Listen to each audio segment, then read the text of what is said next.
Well, hello, buddy, and welcome back to Showrunner Whisperer. This is your podcast where we take you inside the mind of television showrunners and what it's like to navigate a TV show in today's television landscape. I'm your host, Andy Behbakht, or Andy B, or Andy, whatever you prefer. As always, first of all, for any of our new listeners, welcome to the show. To any of our return listeners, welcome back. Happy to have all y'all here. Happy July, everyone. By the time you listen to this episode, it will be Wednesday, July 3rd. So hope everyone's doing great and having a great summer so far. I know it's a hard one for me, so it's fun sometimes until it's not. But yeah, we're back. We're back with another episode as we're entering a new month. And first of all, I want to thank everyone once again for checking out the latest episode, which was with Bob Parents of Kung Fu. I had a great time chatting with him and loved seeing the feedback and response to his episode, and getting seeing people getting to hear his experience of becoming a showrunner. And yeah, as always, if you have missed an episode, the the catalog is just growing. So if you want to go find the latest episodes, go to showrunnerwhisper.com or wherever you can get your podcast at and catch the latest episodes. We've had lots of great discussions with various showrunners, and more are being recorded as we speak.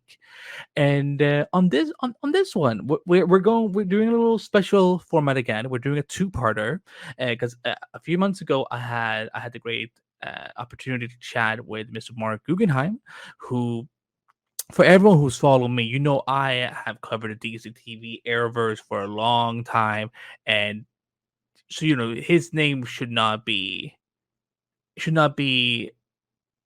unfamiliar to you. Yeah, Mark Graham was one of the creators of Arrow and DC Legends Tomorrow, and also just very much a creative drive of the Arrowverse franchise. And he's also worked on so many other things within television and film and comics.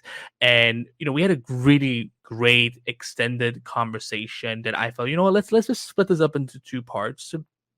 I think it will be the best thing here.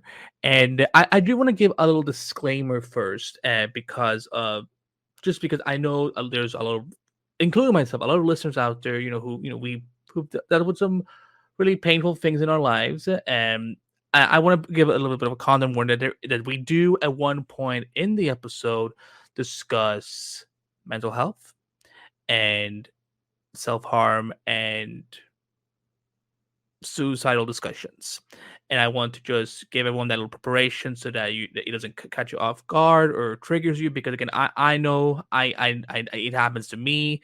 I know it happens to a lot of people out there. So I just wanted to make sure that you're aware, if you're listening, if you're someone who's dealt with it, with any of it in your life, that it does come up, and we talk about it for a good couple of minutes. But it's somewhere, like, it's towards the middle of the episode, so just keep that in mind. But it's as emotional as it gets. It's also a story about healing and coming back from some of those dark moments in your life, as because again, television, I mean, working in Hollywood is it's not always as easy as some people make it out to be or think it is. And we discussed that very much at length. We also talk about the how Mark is dealing with post strike and where he is now, but also just how he got to where he is now in his career, in this part one of our interview. So, but yeah, I want to make sure just to include that little disclaimer here right at the top. But also, just remind everyone, if you want to support the Showrunner Whisperer, again, I I don't need money. I don't, the only way, the best way to support the show. Follow the show on social media through all the links in the show notes. But also, if you haven't done so already, because again, this will only take a couple of minutes of your time when you do it. Go to Apple Podcasts. First of all, hit the subscribe button. But secondly, and this is very important, because this is what I am really asking for a favor for here, is hit that 5-star rating review and leave some thoughts about what you think about the podcast, what you're enjoying about the podcast so far, and what we can do to improve the show. Because I'm always open to hearing honest feedback and constructive criticism, because I always want to make the products that I produce as good, as best as they can be. So if you could just take a few minutes of your time to do that, it would mean the world to me, because also you're also helping out your fellow podcast listeners, because not everyone is on social media, which I totally get, because y'all, social media these days are not, it's not pretty as it used to be. And people discover podcasts sometimes very differently. And sometimes it is through seeing those high rated reviews, high rated podcasts on those Apple Podcast stores or on Spotify or wherever you get your podcast at, and it helps them discover a new podcast. So if you could just do that, it would mean a lot to me. But also, like, you could be introducing a lot of new viewers and listeners to the Showrunner Whisperer who may not even know the show exists because they're not on social media, which is perfectly fine. But with that said, I'm gonna stop talking, and we're gonna go over to me and Mark, our chat from a few months ago in this part one interview, and I will see you at the very end. So with that said, cue the music.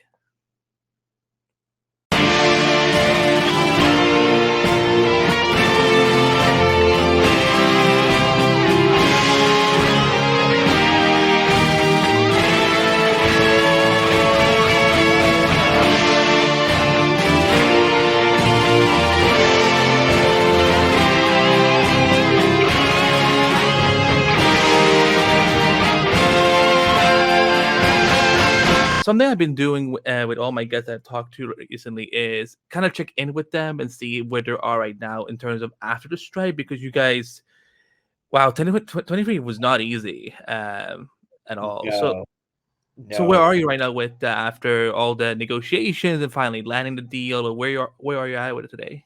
it's weird. Honestly, it's weird. Right before the strike, I set up a bunch of projects, and I call them my little turtle eggs. Because I picture sort of these turtles on the little baby turtles on the beach, and like some eggs are going to hatch, and some eggs are not going to hatch, and some are going to get eaten up by predators, and only a couple. I only need a couple of the turtles to make their way to the water, But I'm in the process, or I should say, my reps are in the process of negotiating those various deals, because those deals couldn't get negotiated during the strike, obviously. So I'm in this weird liminal space work wise where, like, on the TV side, I'm pitching a bunch of different things, almost to the point where I was actually telling my agent, like, today, I was like, I don't know if I want to attach myself to something else because I'm a little pitched out, and I haven't even gotten the chance to pitch anything yet. When I say I'm pitched out, I mean, like, I'm tired of developing pitches. It's free work. It's not exactly the kind of writing I love to do. I'd much rather be writing a script. But that's so that's the TV side. On the feature side, I just got word that I'm going to be doing a rewrite of a streaming movie. So I'm excited about that. That's a really, really cool project that I've been involved with in another manner. I'm being very cagey because we can't talk about the project yet, but that's been a lot of fun. So that's going to keep me busy on the feature side. Comic book wise, I've got a pitch over at Marvel that I'm waiting for some feedback on. And my novel comes out in July, which, it's funny, like, that feels so far away. And at the same time, I was emailing with a publicist today who's like, oh my God, like, you're starting very late in the game to publicize your book. I'm like, oh, wonderful. So yeah, so it's, a little bit of everything, just praying those turtles, make it off the beach. But it's a weird time. I mean, post the strike, there really hasn't been much of a, market for TV work. Most of my friends who only work in television are unemployed. The pitches that I have ready to go, I'm holding off on because while there are people to pitch to, those people are not buying. So that's frustrating. That probably won't change until, like, early March, I'm hearing. So it's a lot of, like, sit around and wait. So a lot of people are unhappy, and a lot of people are stressed, and a lot of people are anxious. And I think all of those emotions on their part are very, very valid, because it's everyone thought that after the strikes, everyone would be back to work. And that has proven to be true for a very, very, very small group of people. Yeah, it's definitely, when we're talking about television, it's definitely the weirdest pilot season of all time because usually now the time is when, everything starts shooting and we start Yeah. hearing, about our network presidents, are they happy with Yep. X, Y, and Z? But now like this, it's the lightest we've ever had. So, I feel that I almost wonder if there's gonna be like I don't want to say saturation, but there will be a lot more next pilot season when because people are like you said, you are holding on to those projects to pitch them later on. I actually don't think so. I mean, if we're talking about broadcast television, if we're talking about, network pilot season, I don't think we're going to see a deluge at any point. I think the idea of ordering one or two things to pilot and ordering half those pilots to series, I think that's the new normal, unfortunately. It seems like, it's funny. I used to say that working in network television is like being a doctor in a hospital where the patients don't think they're sick. And I now, have come around to the feeling that no, it's a hospital where the patients don't care that they're sick. They're just, they're kind of just biding time until network television goes away entirely. There's not a whole lot of motivation on the part of the networks to try things, to shake things up, to try something new, to try to bring some sort of life back into the network model. They just Yeah. sort of seem very content to like, we'll do business as usual, as long as business as usual means less stuff. And when that runs out, it runs out, and network will be live sports and an unscripted television. Yeah, I mean, I'm hoping that there will be somewhere in the middle where, because I feel very when it comes to because network TV is where a lot of like for example new writers get their big breaks and so Sure. on. So I'm hoping that the um as hard as strike was, for you guys having, to really push, fight with the students and stuff like that, that eventually, there isn't less work to do now that we live in this post strike world. Yeah, unfortunately, I mean that's really the nub of it, which is there's just fewer jobs out there. There are fewer, network shows. Number one, those network shows are not doing 22 episodes anymore.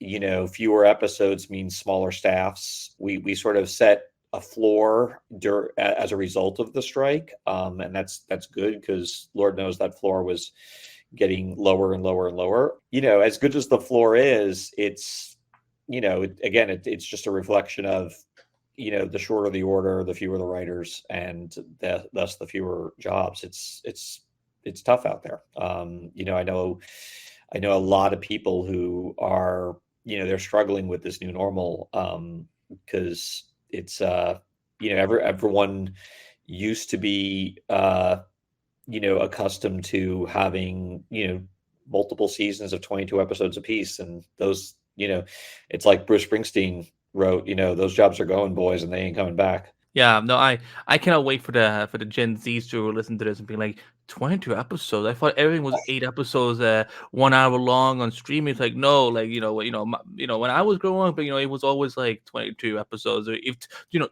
24, if depending on the Yeah. network. So Yeah. That's right. That's right. and but yeah, so every question I ask for every showrunner who comes on is, what is your definition of a showrunner?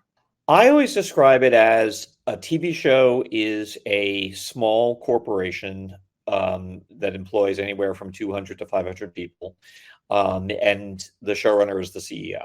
It kind of it's a metaphor that kind of breaks down a little bit, because unlike a CEO, a showrunner is also doing actual work. It's sort of like it's like being the CEO of Facebook if Mark Zuckerberg also still coded. Hmm. He might, for all I know. So, or to take another analogy, another metaphor, it's like being a manager and a player of a baseball team. You're managing, but you're also out on the field with the rest of the team.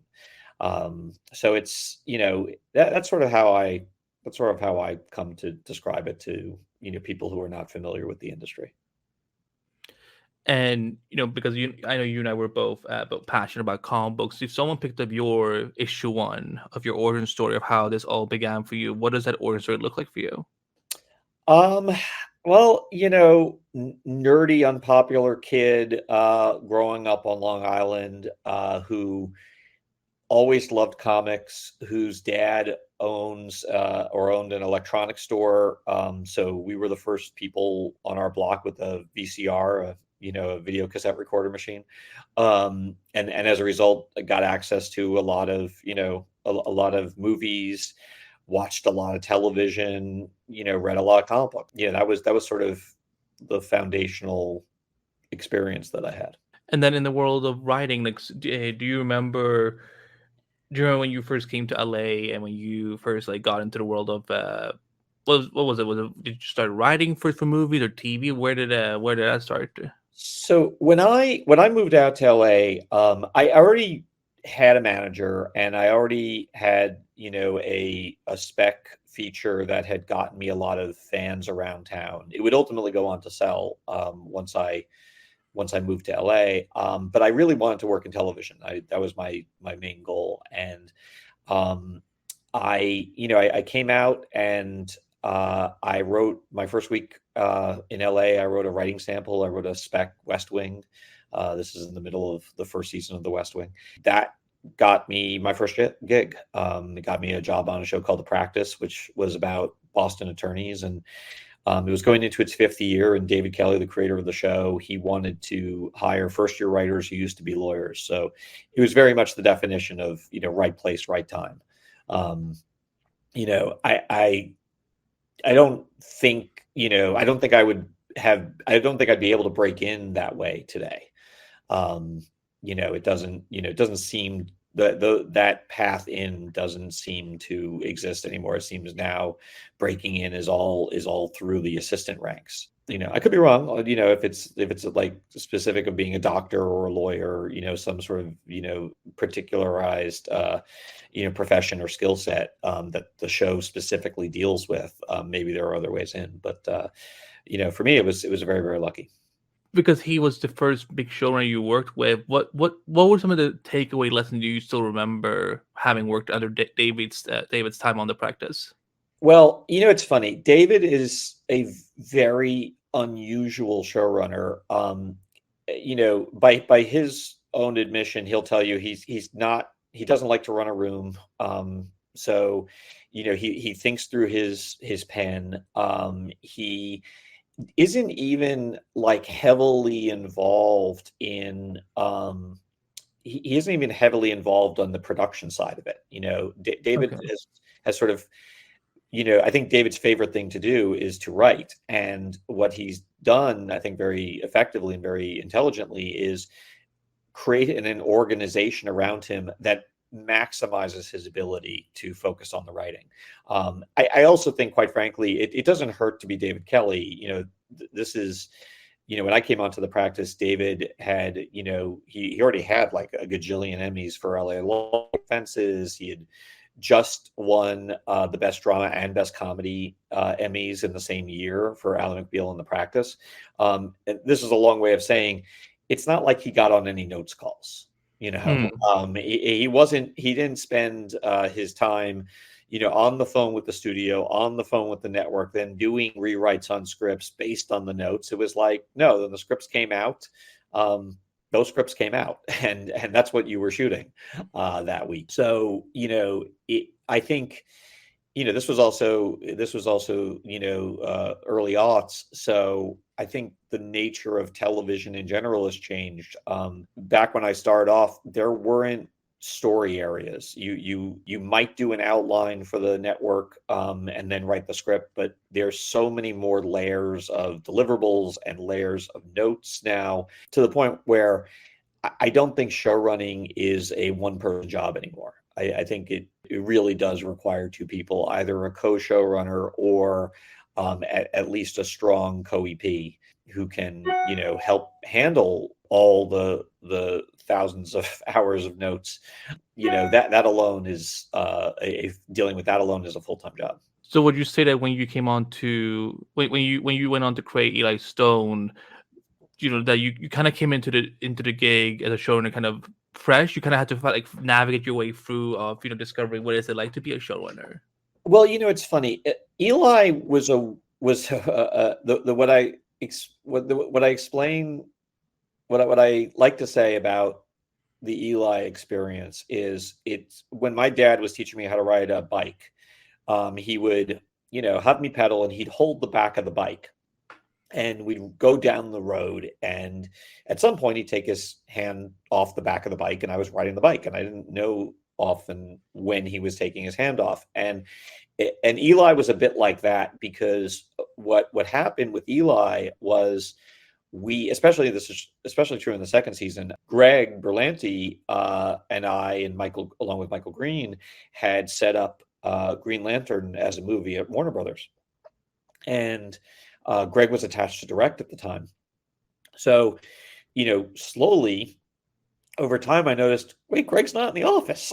There's no one holding the back of the bike. So I sort of came to show running, rather painlessly, in the sense that I wasn't conscious enough about to be scared. I just sort of showed up one day and I realized, oh, wait a second, like I'm the one fielding all the phone calls now from the network. I'm the one who's getting, the phone calls from the cast. And it was a very just sort of organic way of kind of sliding into it. Because no, that's I wonder if that's like Greg Berlanti's style with other showrunners, where like it almost feels like he's holding the bike and then eventually he's just, wait, where did he go? It's a little bit like that, yeah. There's so many great things about working with Greg, but one of them is the fact that he really has no interest in micromanaging. He really wants to work with people who want to take the ball, who want to, they want to be passed to, and he's more than happy to throw them the ball and let them run it down the field. And he's there, as sort of a stopgap if you need him. But he's also quite happy to let people, really do what he's hired them to do. After Eli and you went, because the show where I got introduced to both of you guys was No Ordinary Family, which that was like one of the first few superhero shows where, like, anything superhero related I could show to my parents, where they're like, oh, it's not a costume. I'm like, no, like it's like, us, but if we had powers. So was it what were things that made it easy to go on the No Ordinary Family after Eli?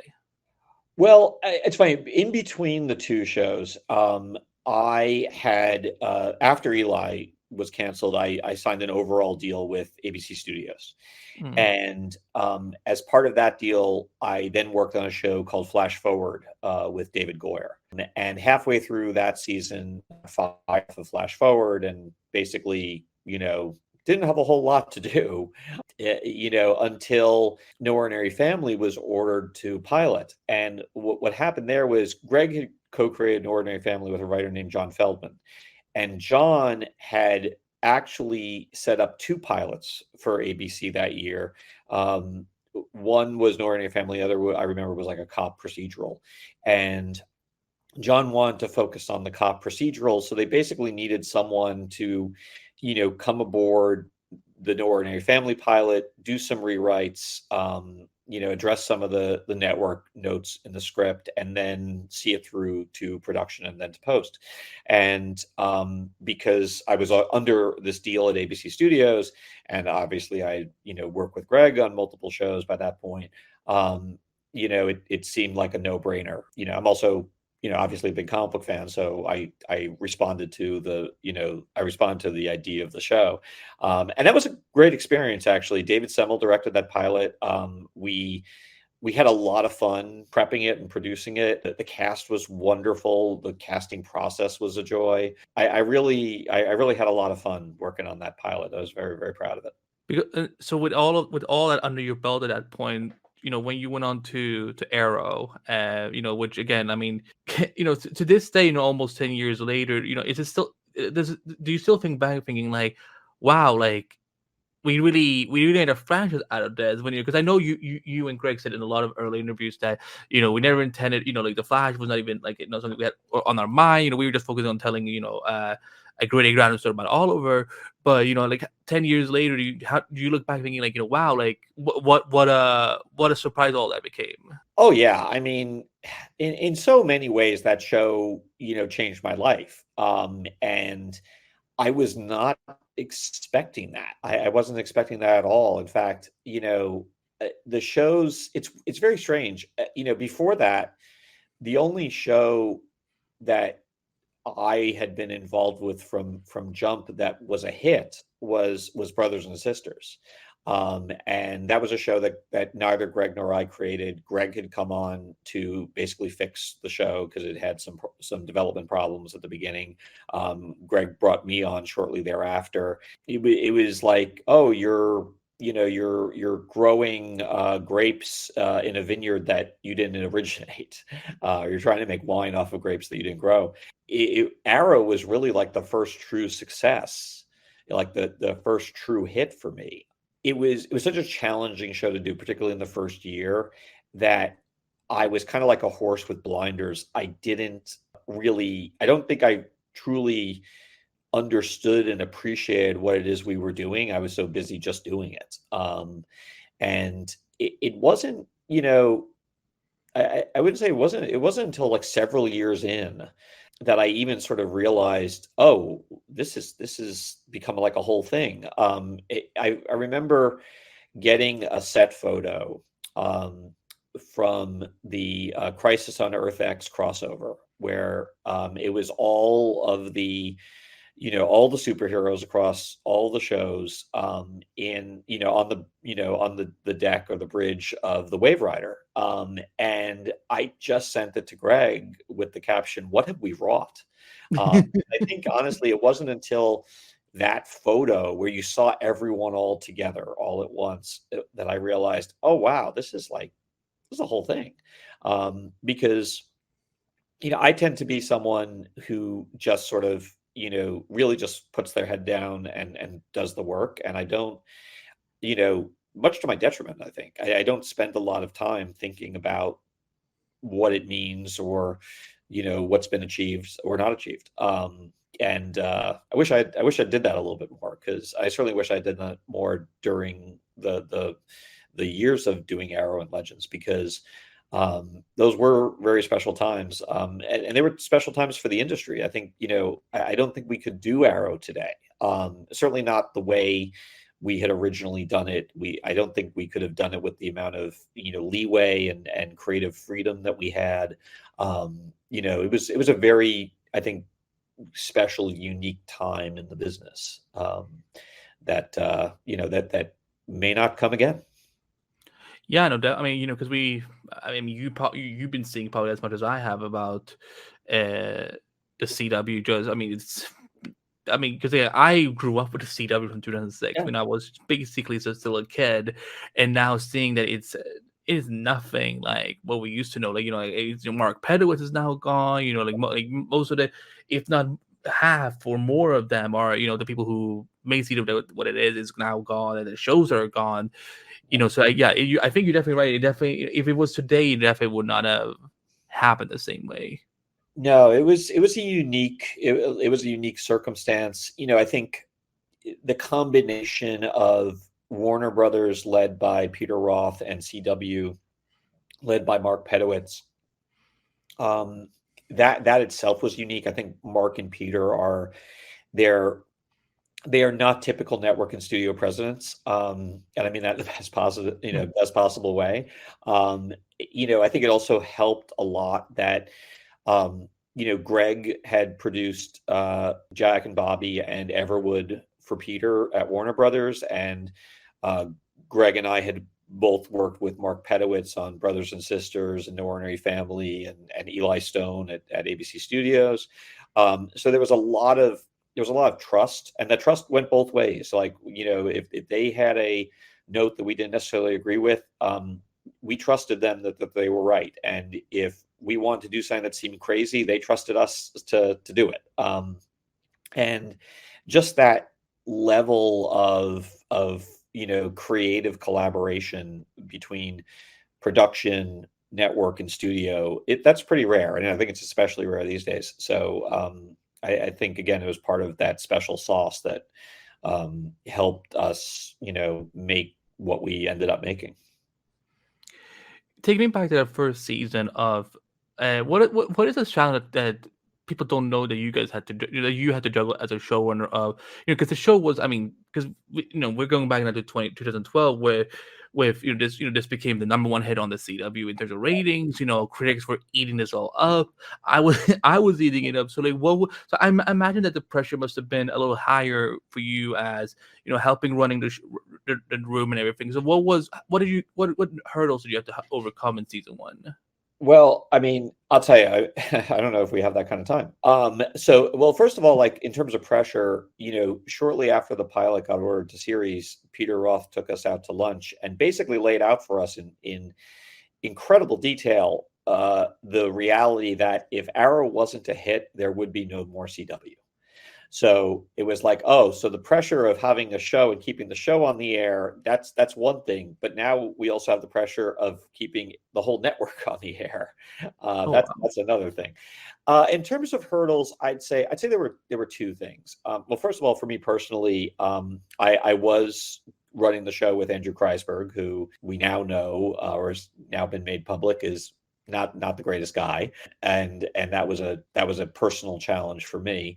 Then there honestly was the fact that we were trying to do a superhero show that in a way that had never been done before. The closest comp, especially in terms of time, was Smallville. But Arrow was nothing like Smallville. It was much grittier, it was much darker, it had a lot more action, and the type of action was very sort of stunts heavy, and it also had this, what I would sort of describe as a Nolan-esque verisimilitude. That made it challenging. There was a lot of discussion about, wait a second, so like the Arrow is going to have a secret identity, but he doesn't wear a mask, and there's grease paint on his face and a hood, and how's that going to work? And there, and some of that stuff was coming to us from the studio network, and some of it was us sort of learning on the job. Like there was you would not believe the amount of discussions and attempts just to get what we called the Arrow voice correct. There's an episode, there's a scene in episode 4 where Oliver, as the Hood, as he's known at that point in the show, is on a rooftop with Katie Cassidy's character, and they have to have a whole scene together. And there was, it seems simple, right? But at the time, it was like, well, how do you do this where Laurel doesn't seem like an idiot for not recognizing that it's her lifelong friend Oliver under that hood and doing that voice? So we actually had to like reshoot that scene, and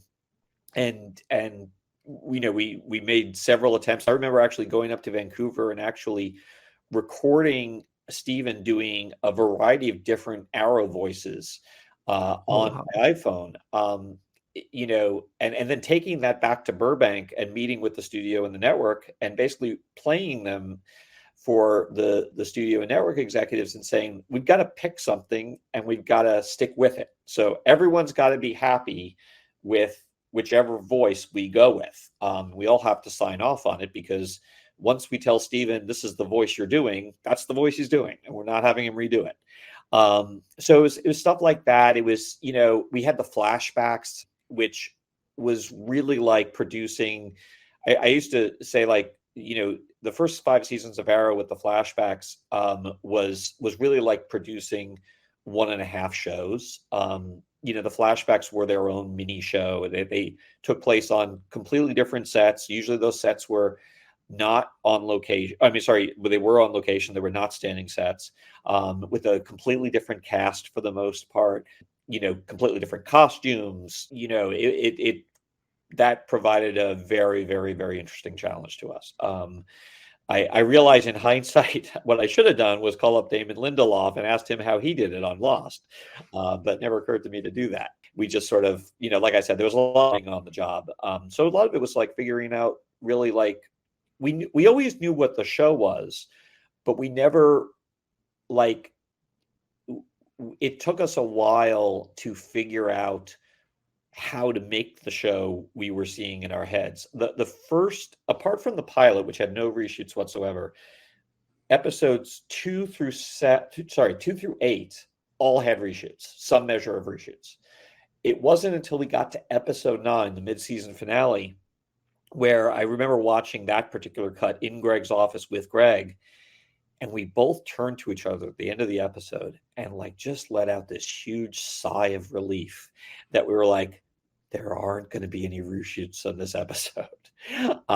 And, to be nearly halfway through a season to reach that quote unquote milestone, that just shows you just how hard the show was. And also I will say like how high our standards, we really wanted to make sure that this show was going to be as good as we could make it. And part of that is because, David Nutter, who directed the pilot, set the bar so very high.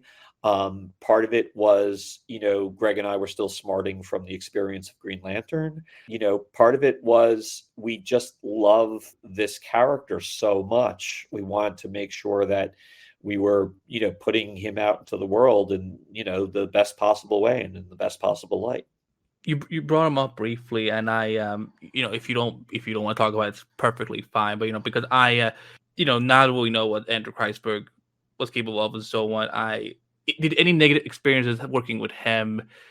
How did that affect you, as a co-showrunner, but then also eventually, because eventually, you were, for a little while, you were like the sole boss of Arrow before Wendy and so on. So how did you navigate that?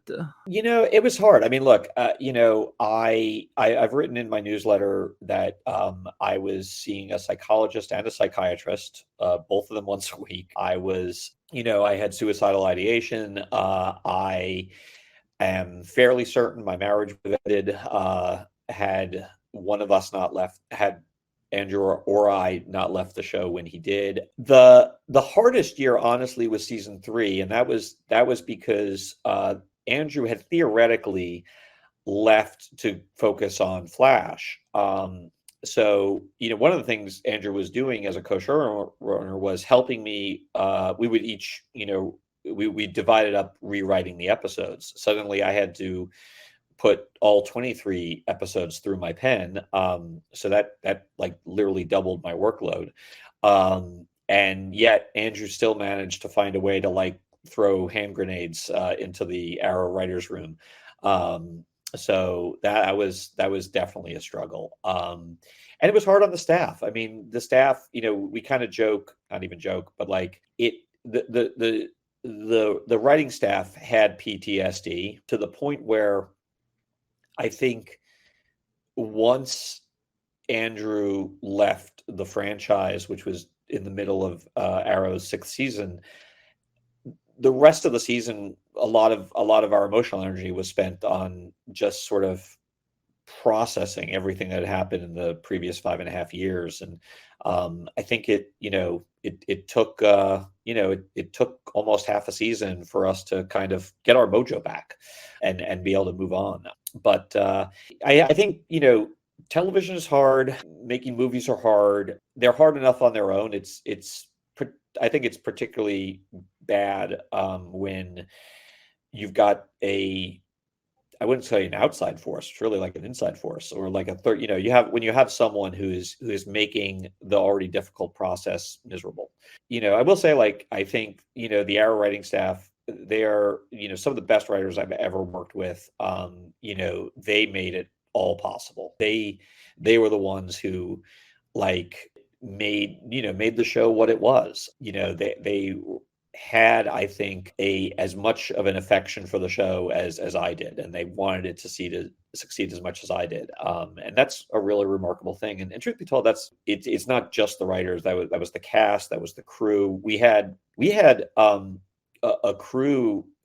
There were a lot of people, a lot of department heads who were with us on day one and were with us on the final day of shooting. We even had some people hire, we brought on their kids. The show was on so long that we were able to, so we were able to like really create, I think, a wonderful family in spite of all the challenges. A lot of us still keep in touch with each other, and we were trying to do something.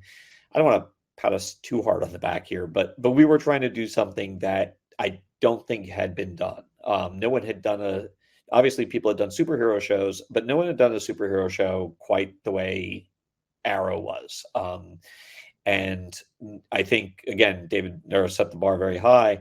We were trying to, sort of produce a little mini 42-minute movie every week. And there were plenty of weeks we did not succeed, but I think there were plenty of weeks where we did. And that was because we had an amazing group of writers, group of actors, group of, incredibly talented craftspeople, directors, you name it, everyone. It really did take a village.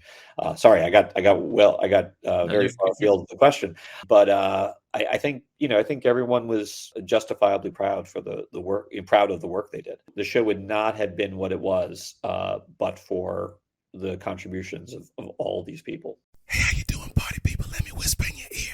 Tell you a little something you might like to hear. What's going on, brothers and sisters? It's your man, Brother Nate from the Lituation Room, as well as the Kings of Sport podcast. And I'm here to tell you about the Multiverse of Color. See, the Showrunner Whisperer is brought to you exclusively by Multiverse of Color. Now, Multiverse of Color is your home for fresh takes on the world of pop culture by established journalists and emerging content creators. It's your one-stop destination for a vast array of articles as well as audio and video productions. Multiverse of Color features exclusive interviews, media event coverage, and film analysis. We're talking about all films, all movies out here on these streets, from Hollywood's biggest blockbusters to the most intimate of independent projects. So visit multiverseofcolor.com today, yes, today, right now, for all of the latest stories, and follow Multiverse of Color through the social media links provided in the description below. And now, back to the Showrunner Whisperer. No, first, as someone who's, myself dealt with suicidal thoughts and, attempts, honestly, I'm happy you're still with us. I'm happy that I'm happy I'm still with us too. Yeah, and I'm happy that you're able to come out of this on the other end, because, because this was also in the midst of, people who listen to this now, this was right in the midst of the Me Too era when this all happened. Yes. And, so like for me, even though it was very much about what the writers of those respective shows that he worked on had gone through, I always knew at the back of my mind, that I'm sure he did something on Arrow. I'm sure he did something on the other shows too that he wasn't really involved with.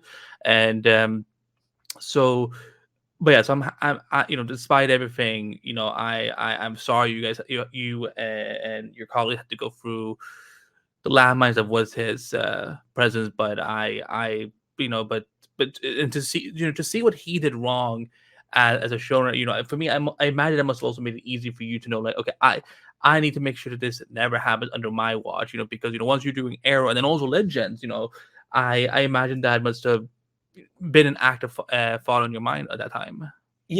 Honestly, it made me, it's a little bit like, you have to put your oxygen mask on first. I had so many emotional problems that I was trying to deal with. I wasn't, until he was gone, I wasn't able to fully, focus as I should have on everyone else. But the truth of the matter is that whole experience really reinforced for me the feeling that it doesn't matter what you are producing if you're not producing it in a great environment. In many ways, I'm more proud of the environments that we created on Arrow and Legends than I am of the shows themselves, to be honest with you.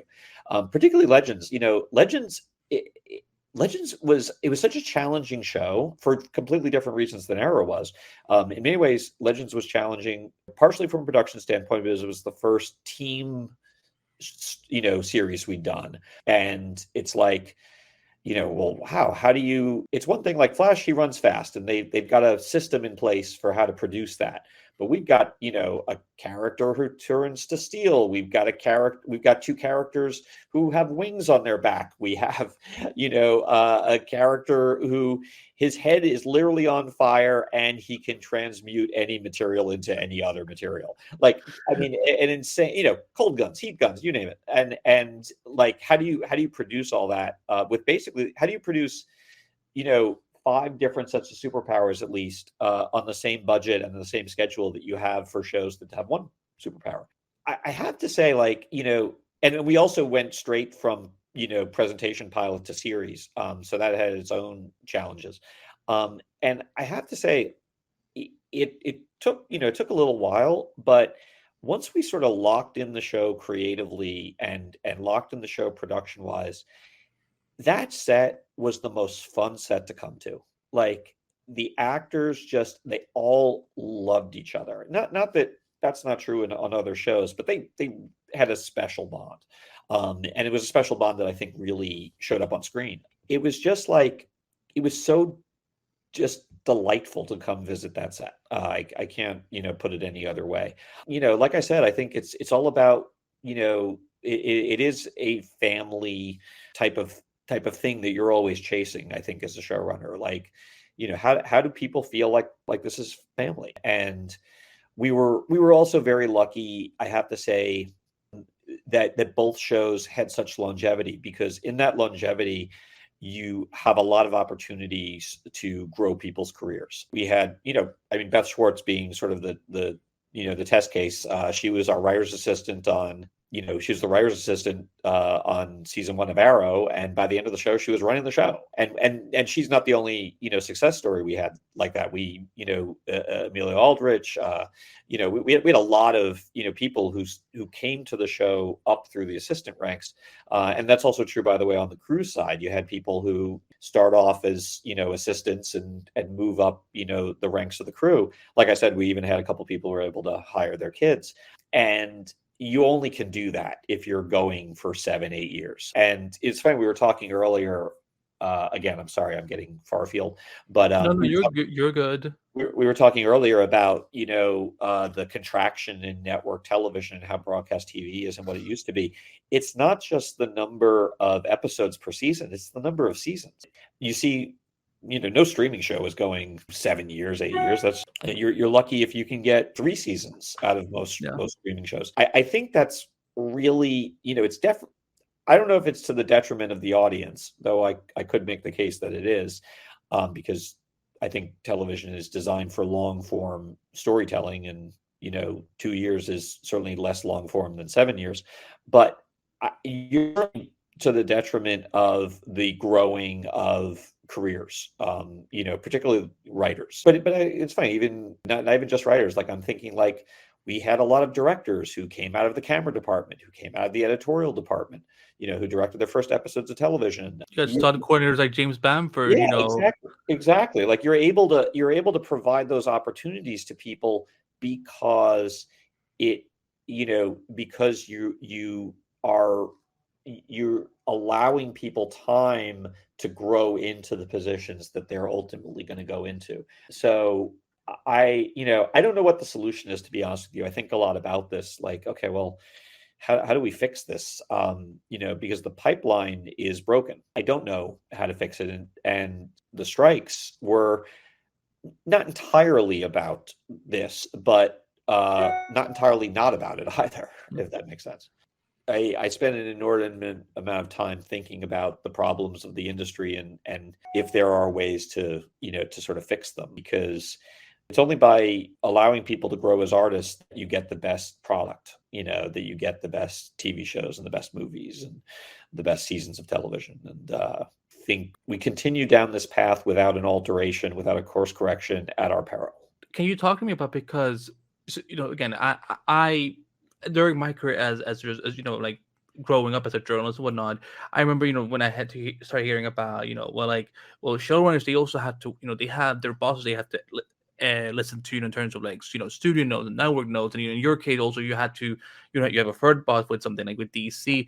What were some of the I don't want to say fight, but what were some of the things you had to put, really fight for it to happen on Arrow, for example, that people may not know of? Because like you said, you talked about how much Arrow was so, the CW was really dependent on Arrow's success. So what was the situation that you guys would find yourself in of having to push for things that ultimately happened on the show, but maybe almost didn't? That's a great question. Believe it or not, the thing we probably had to fight for the most was what I will describe as masked character. There was occasionally a tension between the show's, like I said, sort of Nolan-esque fidelity and the desire on our part to sort of make this feel like a DC comic come to life. So, there was, I can't honestly, though, think of anything where they said no and put their foot down in a way that we couldn't have a discussion about. One of the things that I really admire Peter and Mark for is you could always get them on the phone and you could always talk something out, and more than that, you had the opportunity to plead your case. I'm a former lawyer, and the opportunity for me to plead my case it's very important. I don't like being just shut down as a matter of principle. There were times where we got okay, if that's what you want to do, we'll give you enough rope to hang yourself. But they never said no. And we never had to be like, put our foot down. It never got to that point where, people are threatening to cancel the show or threatening to quit or threatening to be fired or anything like that. I think sometimes the biggest challenge, honestly, was the crossovers. And, and because again, this was something that, hadn't been done during this era of television and hadn't been done on the scale that we were attempting it. And that was, again, a very good example of us learning on the job. There was certainly, there's certainly a struggle of like, how much money are we going to spend on these things? And they get expensive very, very fast because for production reasons, for scheduling reasons, time on location, actor fees, you name it. They're not cheap. But like I said, we always got, the support and encouragement we needed, even when it was like, okay, it's your funeral. There are plenty of it's your funeral kind of moments, but the great thing about Peter and Mark and our relationship with them was the fact that we'd all known each other for so long and done so many shows cumulatively together that, like I said, there was just a lot of trust there. But because those crossovers, I remember just because I've covered Arrowverse, since the beginning, and I remember, when the crossovers were always happening, there was just always, so much for us as journalists just to cover in terms of like, oh, there's this casting news or there's this interview. So, but for you guys on that end, that must have been 10 times as big. So, especially again, because people who may not realize that this would sometimes involve 5 shows all at the same time and dealing with all their crews and all their teams and so on. So I can only imagine what has. By the time you guys got to the Crisis, I'm not saying that okay, now you've been there and done that, but like did all that crossovers prepare you for handling, because I remember I think you were described as the Crisis show. Wait, hold on, let me rephrase that. Crisis on Infinite Earth show. When I say Crisis show, it sounds like I'm like sometimes it felt like I was managing a crisis. But did it help you prepare you for that? It did. The great thing was after every crossover, we would actually do a post-mortem with the studio and the network, and we would basically be like, okay, well, what went wrong? What went right? And every season, we basically sort of changed up the way we produced each crossover. That's something like no one really knows, is that like we would basically build in, like after the first crossover where we really didn't know what was going on, we were like, okay, like we need to build in what we called sort of overlap days or gap days, where like literally like one show would shut down so that the cast of that show could go to the other show. Are those the dark days that because I heard people Yes, who the were dark said days. they call them dark days. Okay, so Yeah. okay, that's it. Yes, and I try to avoid using dark days. To me, implies the end times. No, just for context for Yeah. listeners, this was because I knew a lot of people who worked on crew. This is what they literally would call them because, I even remember saying like, "Is it that's something bad?" Like, no, we just don't work that day because Right. they go with their other shows, so people don't think there's like Yeah, this I know. mysterious. No, they were those were So like just like the the initiation of those dark days was something we had to learn by experience in from the first crossover, and then the number of dark days we needed was indicated to us by the second crossover. And by the third crossover, I wanted to do what I called a show agnostic approach, where the third crossover was going to be Invasion, but it was Crisis on Earth X, I think, when we first did this, where the fourth crossover, where it was going to be 4 shows, but it wouldn't be an episode of Supergirl, an episode of Flash, an episode of Legends. It was going to be Crisis on Earth X Part 1, Crisis on Earth X Part 2, Crisis on Earth X Part 3. And we were going to do, different title cards and everything else.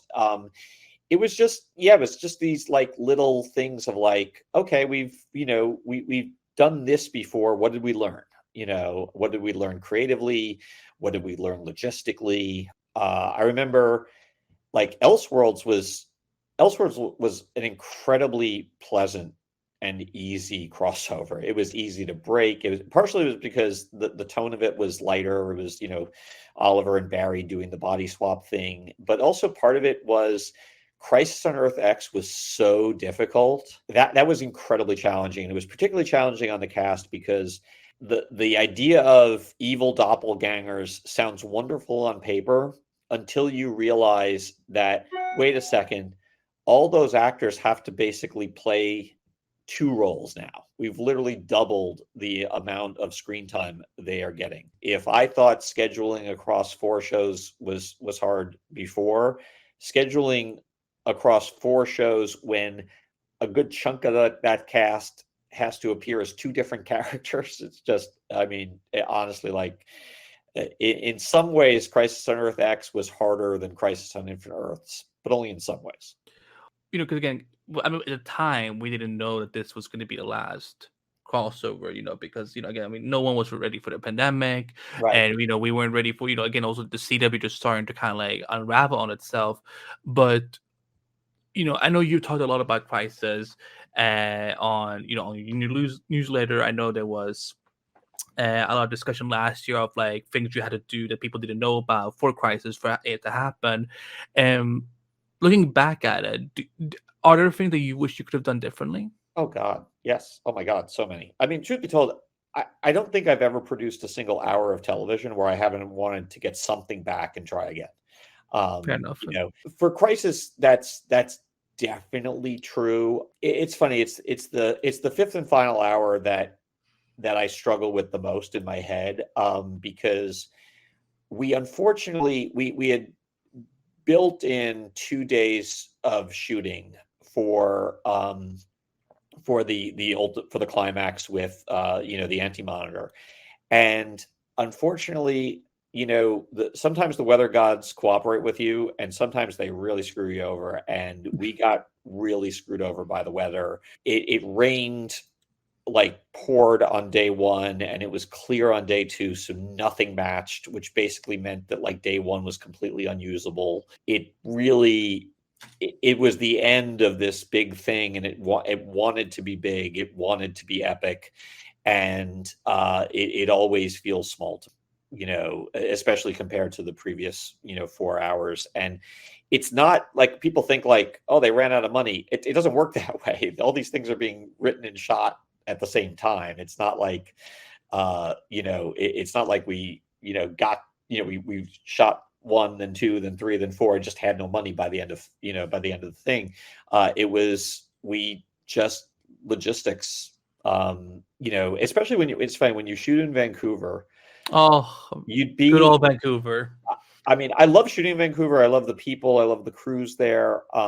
It's wonderful, but you won't believe the number of near misses. I actually think I can't we got so lucky so many times with the weather when it looked like we wouldn't. Like at the end of Crisis on Earth X for the the double wedding scene, I got on set for call that day and it looked like it was going to pour. The skies were gray. It was horrible. It was the most unromantic, least wedding like environment. And just like literally the second before we were supposed to roll camera, it was like an act of God. Like the clouds parted and suddenly the sun was beating down and it was glorious. But it was like literally right before we were about to shoot. When we were shooting the end of the season finale of season 2 of Legends, with the big sort of World War II battlefield, huge climactic moment.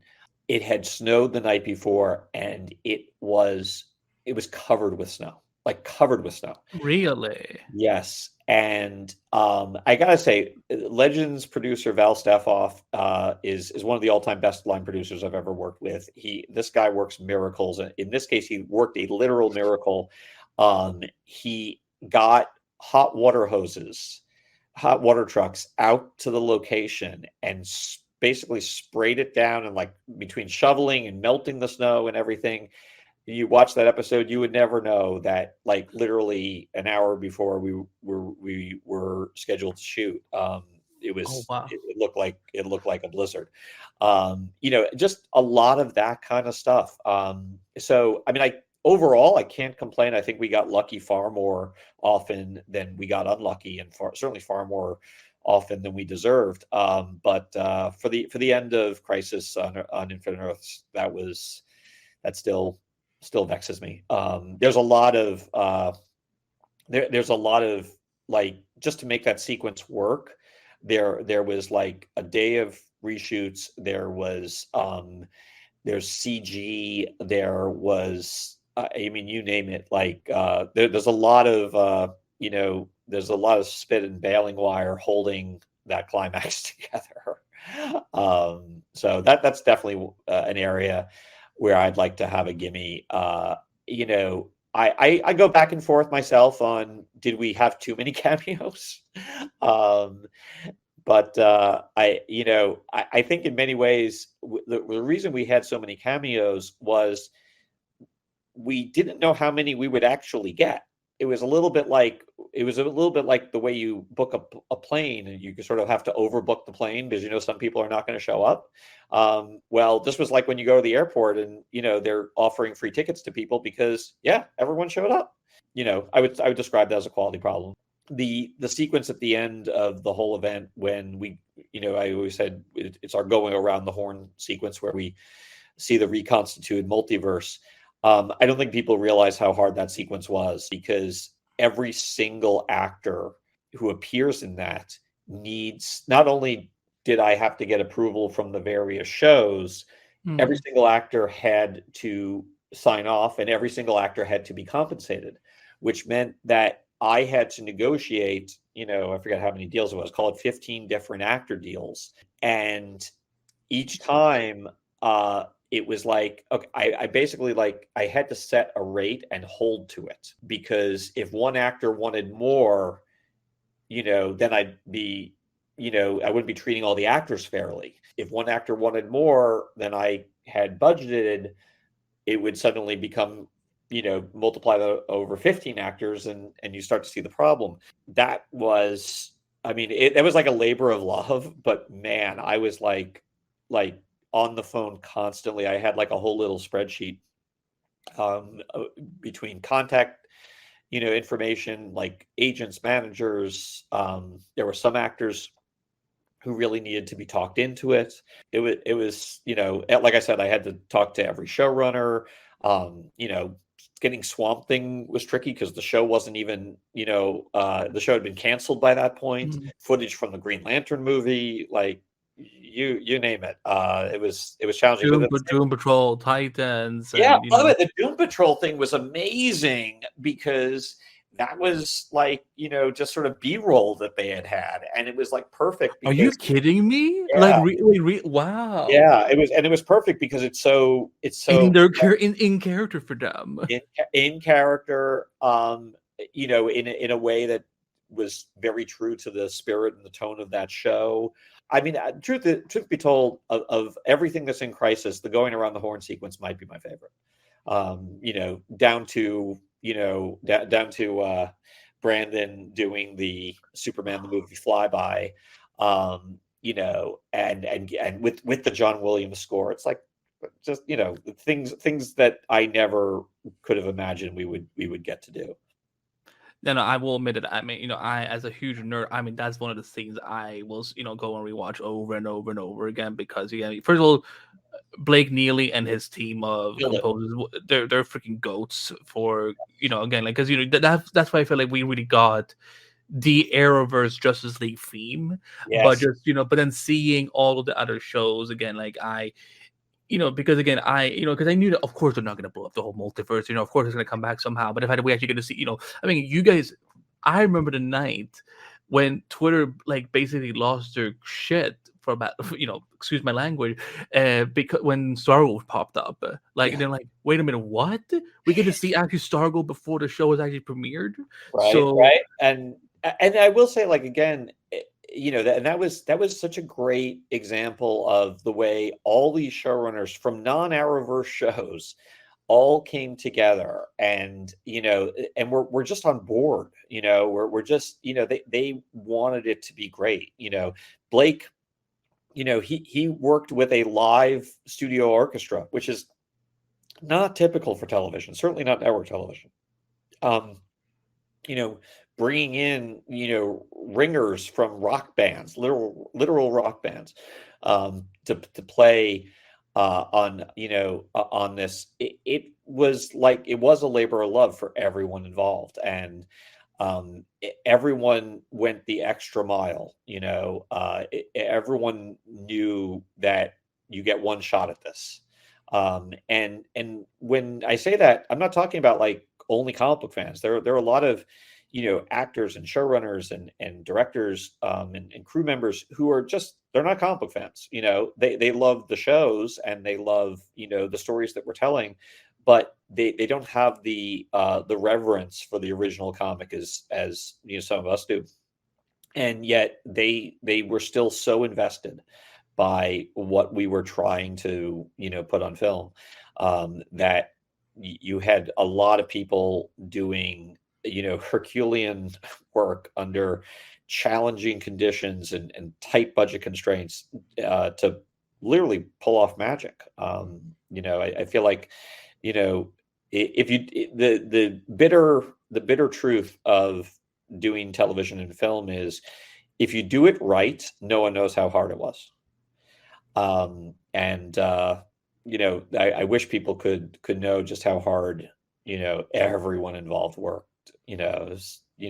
Six shows worth of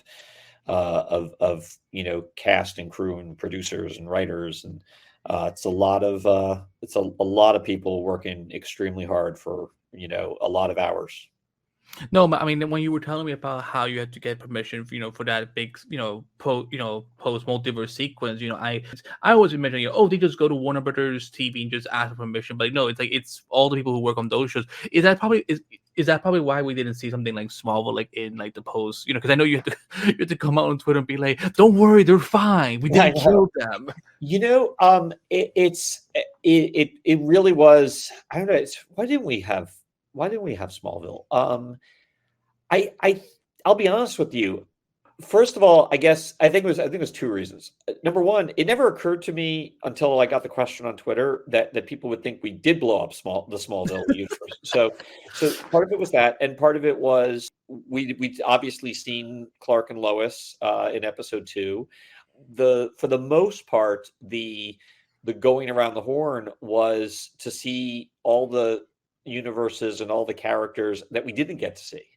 So I think that's probably why. I mean, look, yeah, if I could have done it all over again, it would be awesome to like just have a shot of Lois and Clark on the farm kissing for the go around the horn sequence. But yeah, sorry, I dropped the ball on No, that. no, it's fine. No, listen, I know how hard that crossover was, so I imagine, like, oh yeah, it must have been probably one of those, because they had to cut it out of time, or they couldn't get, like they didn't have. I know Well, you had also, Tom for one day, right? we did just a few hours, but also here's the thing, under SAG rules, um, an actor gets paid for they don't get paid by the amount of time they spend on set.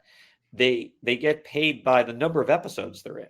So if like, Tom was contracted for episode 2, and if Tom appeared in episode 5, that would trigger a completely different payment. And certainly didn't have the money for that. But that, like I said, that really wasn't a factor. It was, it just, quite frankly, just didn't occur to me. It's fine. It's fine. I understand.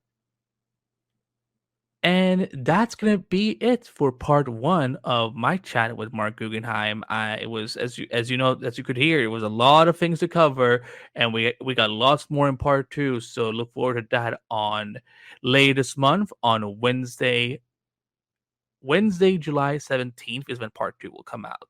So, and yeah, there was a lot. There was a lot that we discussed throughout his time before and during and even after the Arrowverse. So, and I hope you enjoyed it, and I hope you got you took a lot away from it, as much as I did.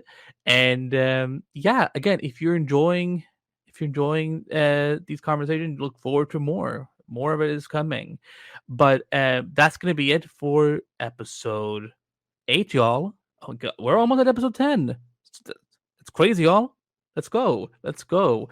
So, but as always, I want to remind everyone where you can find the Showrunner Whisperer at. So first of all, if you're like me, you're on social media, you're using all of them good apps. There's too many these days. First of all, if you want to follow the Showrunner Whisperer, you can follow at Showrunner Talk and at Multiverse Color on Twitter. I'm sorry, Elon. I'm not gonna call it X. It's stupid. It's ridiculous. You know it. So at Showrunner Talk and at Multiverse Color, and on Instagram, we're at Showrunner Whisperer and at the Multiverse of Color. So, and that same thing goes for Threads at Showrunner Whisperer and at the Multiverse of Color.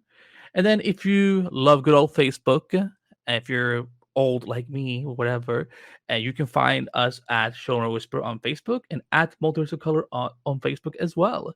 And then last but not least, we're on good old TikTok at Showrunner Whisperer and at Multiverse of Color. So again, links to all the socials for the show and Multiverse of Color, which is what's makes this podcast possible, can be found in the show notes, as always. If you want to find me, you can follow me at Andy Behbakht on every social media platform there is, basically, because who knows when Twitter will die. At some point, it might. Hopefully, it won't, because I don't want to lose Twitter. And yeah, so all my social media handles are in the show notes as well, so you can follow up and keep up with everything that I do.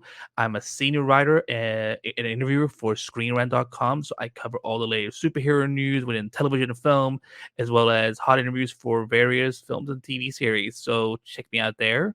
I'm also, of course, the editor-in-chief of Multiverse of Color, and also just going to remind everyone, if you're following San Diego Comic-Con this year, we're gearing up for San Diego Comic-Con big this time. So check out multiverseofcolor.com for all the latest articles with news, reviews, interviews, you name it. And yeah, that's where you can find me at. And as well, of course, the Showrunner Whisperer, all the subscription platforms are in the show notes. So if you love Apple Podcasts or Stitcher on Spotify or iHeartRadio, Amazon Music, Audible, you name it, I provide a link to all of those platforms in the show notes or the video description, depending on if you're watching us on YouTube. Which, by the way, we're almost at 300 subscribers on Multiverse of Color's YouTube channel. So if you would love to support us, get us to 300 subscribers before the end of the month. That would be great. And Yeah, and like I said at the beginning of the show, if you could just take a few minutes of your time, head over to Apple Podcasts. First of all, hit subscribe if you haven't done so already, but also leave us some 5-star reviews. It would mean the world to me. And it was all the best and easiest way to support the podcast so that more people could discover it, and so that we could also, it might lead us to more opportunities of who will come on the Showrunner Whisperer. I'm just putting it out there. So it will only take a few minutes of your time. And also, I would love to hear your feedback, what you think about the show and what we can improve on with the Showrunner Whisperer, because I'm always open to feedback. But yes, that's going to be it for episode 8. Once again, part 2 with MARC Guggenheim will be dropping on Wednesday, July 17th. So only 2 weeks from now. So again, enjoy the episode. Hope you enjoy the episode. If you're gonna re-binge it again, enjoy it again. And again, as always, a huge thanks to my entire media team of Julian Bell, Mike Schmidt, and Nate Milton. And on behalf of my amazing army here on the Showrunner Whisperer, I'm everybody, and I will see you next time on the Showrunner Whisperer.